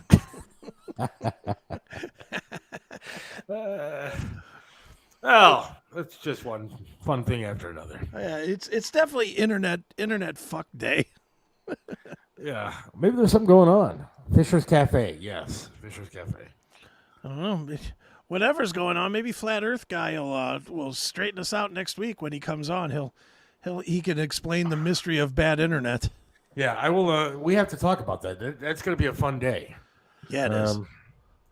Flat Earth guy is going to come on next Monday. Yes, for the whole show, right? The whole show he's going to be on. I think we're going to have a special guest at Jones as well. We are. Yes, one of your friends. We absolutely, Mr. Eric Ferentinos, who's the guitar player for Stephen Piercy's band, but he ain't coming on to talk about music. He and Flat Earth guy might be brothers. Really? Oh my God, they might be, because they certainly believe all the same stuff. Well, all right, let's take a quick break, and I want to talk about this some more. Okay. All right? Hang on. What separates Triv's restaurant in Strongsville from everybody else? Some restaurants you go to eat the same thing over and over and over. But then there are restaurants like Triv's, where you want to go there every single time and eat something different until you have eaten every single item on the menu. Why? Because the food's delicious, and it has been for almost a quarter of a century. Triv's has amazing food, outstanding service, and an opportunity for you to have private dining, special events, and intimate occasions. You can enjoy a memorable fine dining experience in your own dedicated, intimate space. Visit Triv's in the heart of Strongsville. Call now for reservations, 440-238-8830. Triv's in Strongsville. Joe Burdick custom flags are amazing. Each flag is handcrafted to reflect the imperfect perfection, making each piece of patriotic wall art unique. This is a local small business, veteran-owned and proud. Joe Burdick creates symbolic artwork that is built to last. Display your spirit, pride, and patriotism by calling 440 440-305-2065 and let Joe's Flags serve you. 440-305-2065. Joe Burdick Flags. Let me introduce you to Charlie's Auto Repair. Any car, any truck, any problem, Charlie's does it right. You know how it is. The check your engine light comes on, you put air in the tires, and the light is still on. 216-470-0170. That's Charlie's Auto Repair, 13728 Madison in Lakewood. Charlie can do it all, from small engine repair to fleet maintenance and system diagnostics. 216-470-0170. Charlie's Auto Repair. Let Charlie make your car great once again.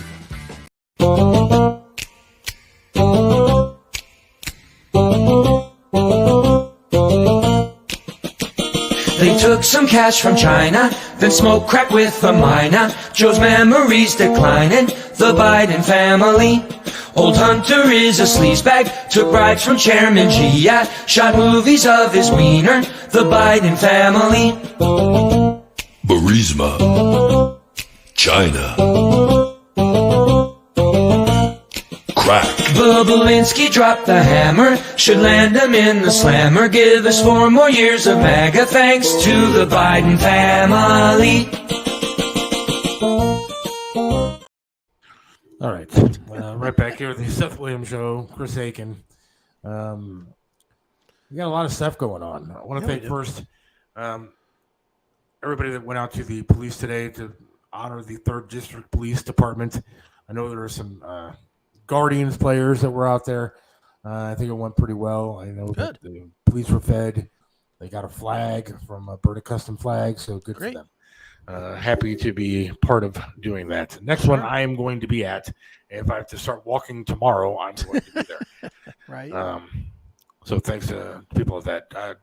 Charlie, we played the Charlie's Auto Repair in Lakewood spot there. And Charlie, apparently they voted on everything last night.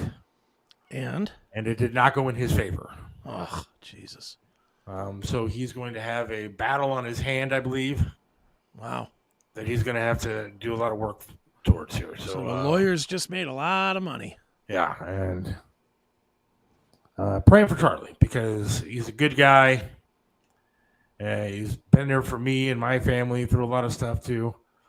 He actually came to the hospital and visited me when I was there and brought me a nice flower and hung out with me. And so you know, it's sad what he's going through, and the Lakewood Mafia is hurting him. These pieces of shit, they just try to get their hooks into the little guy and squeeze him for everything they can. You know, Charlie, on Facebook, Charlie Kalani, you know, if there's anything you can do to help the guy out, do so, because I feel really bad for that guy. I don't know what's going to happen to his business. And, well, whatever's going to happen is still probably years away with legal and stuff. So yeah, hopefully. I mean, hopefully it doesn't, you know. And then there's shitty people out there. One guy put a comment on his Facebook saying, well, get a bulldozer.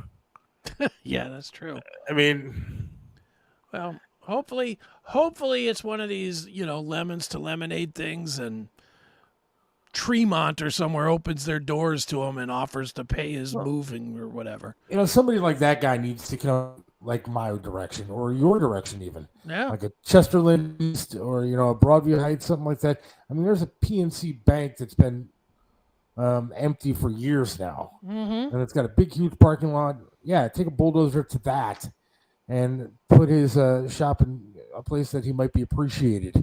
Yeah, well, the one thing that, you know, and again, I'm not trying to paint a silver lining on a dead, you know, a dead carcass here, but if I know anything, I know that things tend to happen for a reason, and I don't want to sound all mystical or whatever, but, you know, a lot of times when the bad things happen, if you don't overreact and do something stupid, good stuff comes on the back end of it. So let's hope that happens for Charlie, whatever that may be. you know, if I know anything about these businesses, they like to, or these cities, they like to have businesses that make money and put taxes into their pockets. So, well, see, that's what bothers me about this whole thing. You know, there's other mechanic shops or garages out in Lakewood. I mean, he's not the only one. And so, are they putting the squeeze on these guys too? Are they putting the squeeze on the big guys, the big boys that have, you know, shops there? Or are they just putting a squeeze on a guy like Charlie? Either for his beliefs or for whatever reason they want to do it. If they want the land for something, or I don't know why they would do it. But, you know, that's what makes me worry is that I haven't heard a whole lot from other companies. I've seen Charlie all over the place talking about it, but I haven't seen these other companies talking about it. Well, Charlie said, on our interview on Monday, he said that the other companies are going along with it because they've already been given the wink and the nod that they won't be, you know, on the chopping block. The problem I have with them is why would you believe them?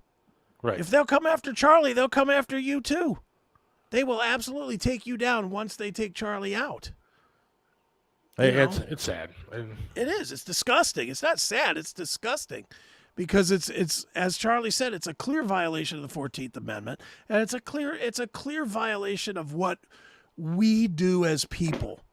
What we do as people is we work.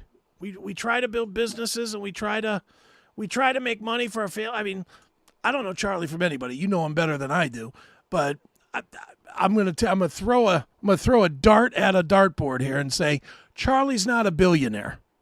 Yeah, no. So if Charlie's not a billionaire, why is he doing it? He's doing it because it's a family business that's been there 50 years, and it puts enough food on his table to keep his family, you know, fed and a roof over their head. Yeah, the people that work for him, I feel bad for them too. No, I mean, I think Charlie's pretty much, him and his dad are like a one-man or two-man operation, man. Yeah. I mean, it's just them busting their ass to fix all the cars. And I'll tell you what, he does a good job. I mean, we're talking about a guy, and forget about the Triv connection because that's not what he was about. Of course, he liked the show and everything else, and he knew me from the show. Sure. But you're talking about a guy that literally, whether it was early in the morning or super late at night, in the middle of a snowstorm, when he also does plowing for people too. Yeah. And he does plowing on the east side where he lives, on the east side of town. And he would drive from Highland Heights or wherever he lives all the way to Broadview Heights so he could dig my ass out of my old condo building. And so that he could help me just get on the road from where I was. Or if there was something wrong, he would jump my car. Whatever it was, that guy was always there when we needed him. And he would do that for a lot of people because he's just a friendly guy. Sure. And he's a hard worker. And those are the kind of people that need to succeed in life. And it's cities like Lakewood that are pieces of shit and want to move people like that out. For what? For their woke crap that they're going to put in there? Like you said, another vape store? I mean, what else do they need there? And, you know, I don't care. Charlie and his family are good people. Yeah. And I hate to see something like that happen because they do work hard. And I'd hate to see something happen to their home or anything else because of something like this. Yeah, I mean, it sucks, dude. And believe me, as somebody that owns a brick and mortar business, not one that's been in the same spot for 50 years, but mine's been there for 9. And if we had to suddenly move, dude, it's not as simple as boxing everything up and putting it in a truck and moving it across town. Right. It is a 2 to 5 year process of restarting over, of people figuring out where you are. You're going to lose. What's the next city over from Lakewood? Rocky River. Rocky River. If you move to Rocky River, what's that? 5 miles? 10 miles? I mean, it's literally on the border of Lakewood. So let's say it's 5 miles away. Half of his business he loses automatically. Half of his return business is just gone. The other half are going to be the people that call up. And he's going to say, yeah, we have a new location. It's 123 45th Street in Rocky River now. Oh, well, I'm in Lakewood, so I'm not going. So there's another quarter that you lose there. You're starting behind the 8 ball. And quite honestly, all the people in Rocky River aren't going to go there because they think you're a new business. They don't know Kalani's from anybody or Charlie's Auto Repair from anything else. So they'll think it's a brand new business, and they'll be reluctant to go there for 5 years. I mean, it's a really scary thought to have to move your business and really start over, especially after 50 freaking years. Yeah, that's terrifying to think about. I mean, I've obviously I didn't have to move my business, but I did something for 24 years that I, was, pretty stable at doing. I don't know how to do anything else. And so moving on from even something like that, it's tough to do. I can't imagine having to pick up your entire business and move it somewhere else. Yeah. And stay afloat. And, and look, I have employees too. And that's another terror on your back if you're a decent human being. I can speak for my pinball business. I am petrified that when we have a bad week. 2 weeks ago, we had a bad week at Pinball PA. Right. And I mean, it was a bad week. It always is. The first week the kids are out of school is always bad for some reason. But it was legendarily bad this time because it was like 75 degrees and sunny outside. Perfect weather. Nobody wants to do anything inside. And I mean, for the whole week, we made about a fifth of what we normally make. I mean, it was a bad week.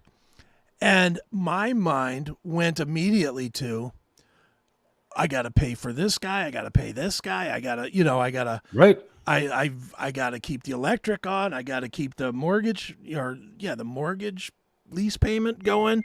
I'm thinking about that right off the top of my head. That's before I'm even thinking about if this trend continues. This is just 1 week goes bad, and all of a sudden the 7 or 8 people that I'm responsible for, for their ability to live and to eat and to, have a roof and all that stuff, that comes screaming back into my head.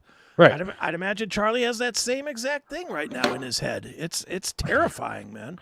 Yeah, it really is. And so I feel for him. Hopefully we'll catch up with him and be able to talk to him sometime soon and see what his next steps are. Yeah. Well, Seth Williams Show, my wife just sent you a message. Okay. I don't know what that means. To where? Where did she send the message? Just look up in the sky. There it is. So there. Let me know where she sent the message, Victor. You talking about you having a bad week at the Pinball PA? Yeah. I literally just checked Cameo. Uh-huh. And nobody has yet subscribed. What? To our Cameo yet. What the hell? Get us to record a message. If you missed the commercial, you can go with these famous people, I guess, if you really want to. I'm sure there are plenty of musicians and models and actors and stuff like that that are doing this Cameo thing and record some stupid message for you and are going to charge you like $300. Now, if you want to help Chris keep the lights on at Pinball PA, right, and you want to help me get better internet connection at my house so I can continue to do this show, go to Cameo. Mm-hmm. That's simple as that. Cameo.com, Cameo.com. For $10, you can sign up and we're going to record whatever you want us to record. Yeah. I'll say whatever. It doesn't matter. I am a whore when it comes to this kind of stuff. I'll talk dirty to you if that's what you want me to do. Whatever it is, sign up. It's only going to cost you $10 as opposed to some of these ridiculous people out there. And I don't know what you're planning to do, but I could tell you with the cameos that I've done, I do longer cameos. I do not do like for anybody that's ever looked at Cameo, most of them are like 30 seconds to a minute.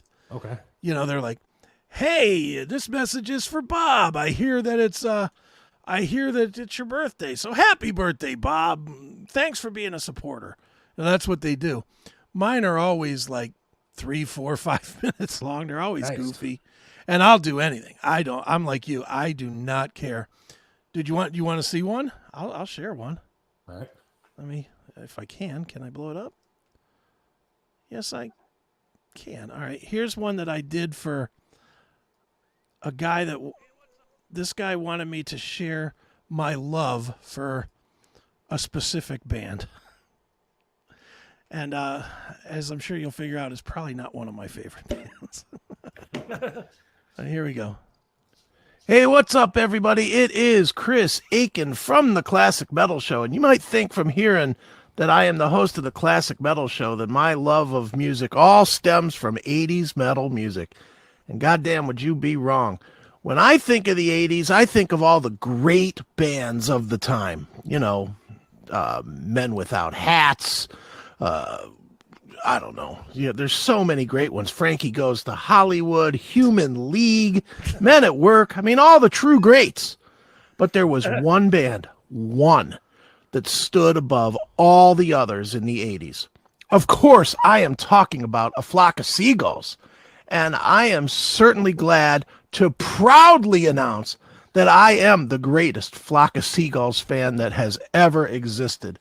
And I mean, how could you not be a fan of A Flock of Seagulls? I mean, they were just so tremendous. I mean, Mike Score and Paul Reynolds and Ali Score and the blazing bass guitar work of Frank Maudsley.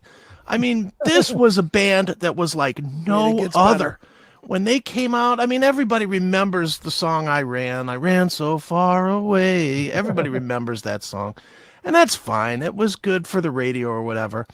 But it built a legacy which still lives today.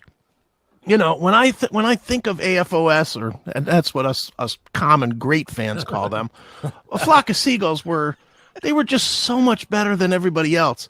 In fact, in the 80s, when AFOS was on the top of the world, I formed the first ever fan club for Flock of Seagulls. It was called AGOG, AGOGG, which stood for A Gaggle of Gay Gentlemen, which of course was just a tribute to the greatness of A Flock of Seagulls.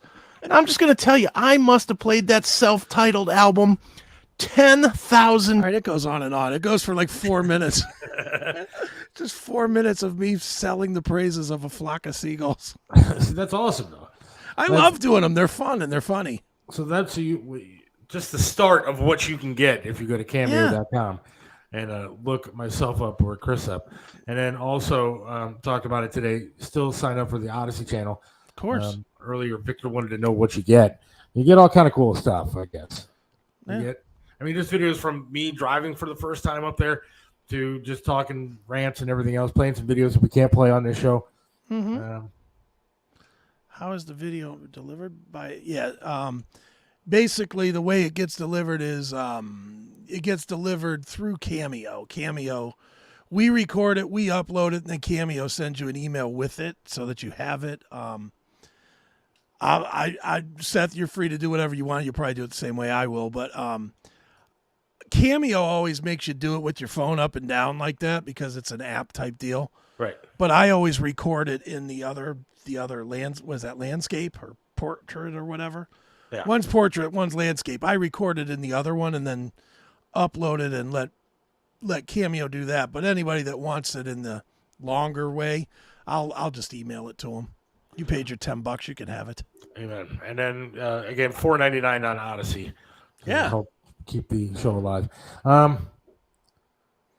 Joe Burdick is supposed to be calling in shortly. We'll see if he does for the last couple of minutes here. Just talk about the police thing that happened today. Sure. But again, want to talk about Flat Earth Guy. Flat Earth Guy is going to be on Monday. Okay.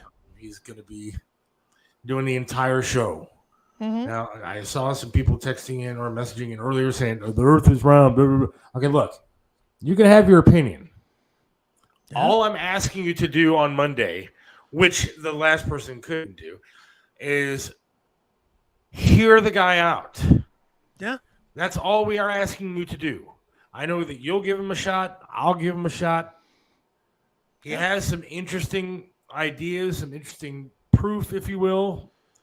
So he'll talk about it. He's going to talk about some conspiracies, some things that, I think are going to be very cool. Absolutely. So I think it's going to be a fun show on Monday, and it's going to be 2 hours of it. Can't wait. I think he's going to have presentations. So I think it should be interesting stuff. All right. Excellent. I can't wait. And I'm a non-believer, but I'm willing to be converted. I'm a half believer. So all right. I'm bi-believer when it comes to... You identify as half. I identify as a half believer. I am trans believer. From Flat Earth Guy to Flag Guy. There he is. Joe Burdick himself. Hey, guy. How are you? I'm great. How are you? Good.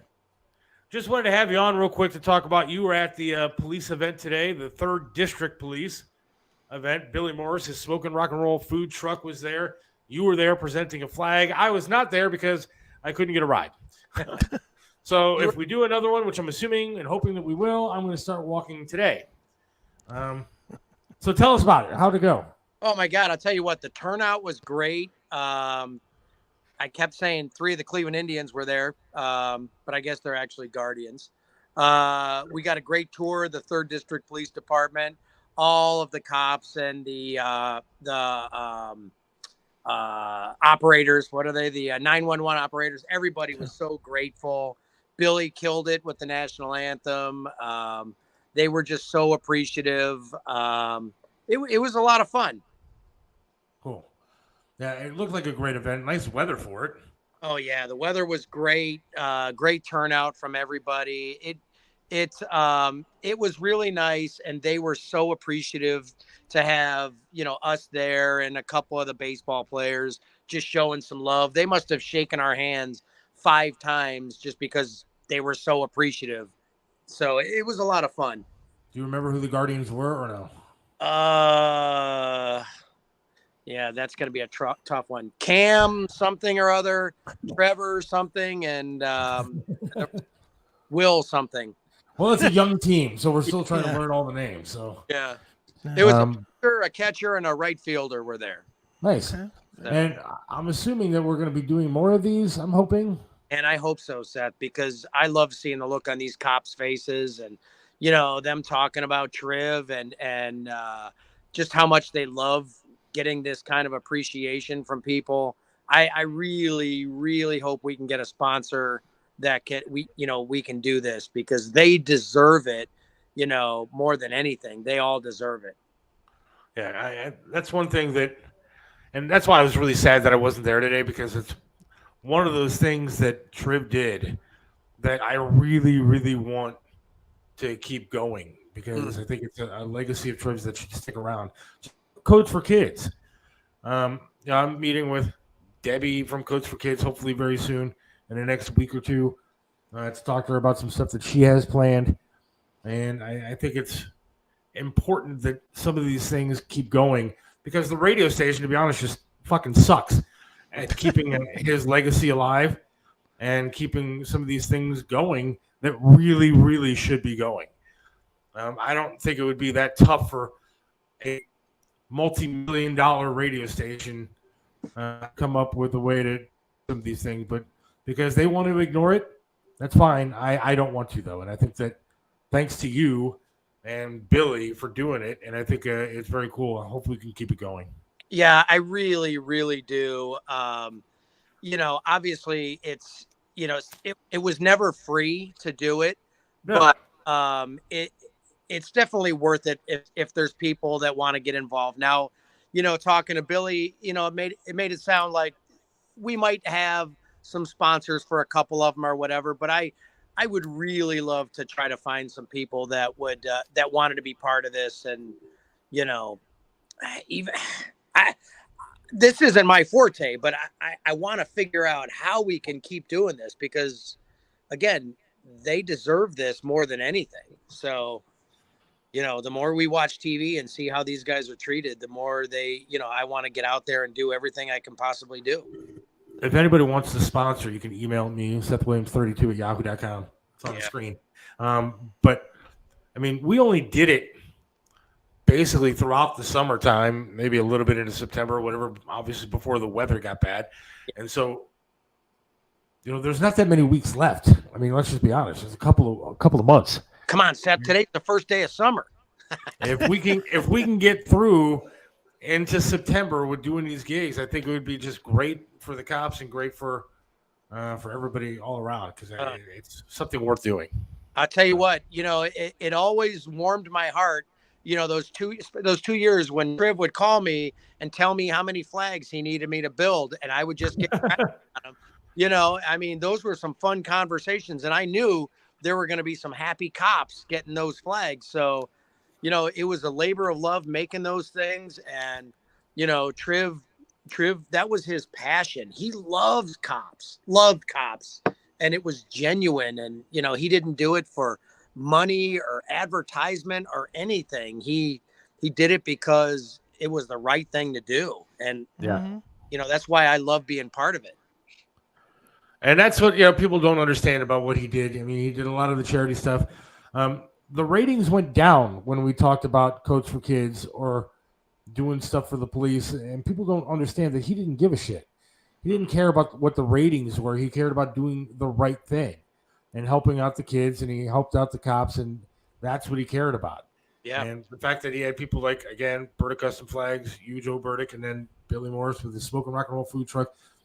You guys made a difference in all the sponsors. So, Amen. Well, thank you again, man.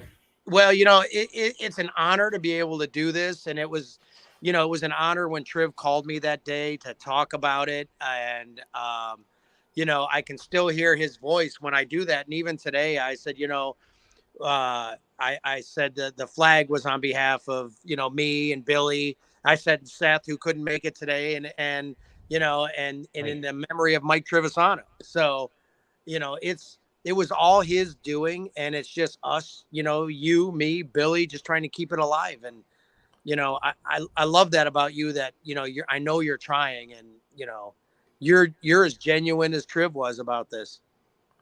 I honestly, I do care. I mean, I know the police get a bad rap, and I definitely am not one of those guys. And I have them they're in their corner all day, all night. So let's hope to keep it going. I appreciate you, Joe. Yeah, no, great. Thanks for having me on. It was a lot of fun representing today. Burdick Custom Flags, pick up a flag. They are awesome. So thank you again, man. Thanks. Order today. There you go. Please. All right, guys. See you, Joe. All right, Bye. Good stuff. Yeah, there goes Joe. All right, I appreciate everybody listening today. Good time. Oh, we went right to the minute, dude.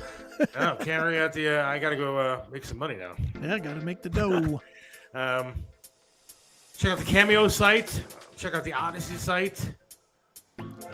Check out the CMS Network, CMS TV, CMS Radio.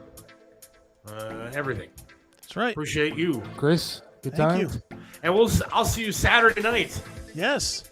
Saturday night, we're going to be the enforcer, bodyguard to the mafia. That's right. And hopefully we're going to have some more announcements of cool stuff happening soon. Yeah, that's just real quick. Somebody asked if we had announcements for that. We don't, because it's all being worked on behind the scenes. Behind the scenes, we are working on some very, very cool stuff. But it was literally half of today was working on that, so. Well, I think it's going to be fun. So, yep, I agree. You got to keep it here. Keep listening. We appreciate right. it. And God willing, we'll talk to you again Monday with the Flat Earth Guy. Sounds good. All right. See you, man. Sip.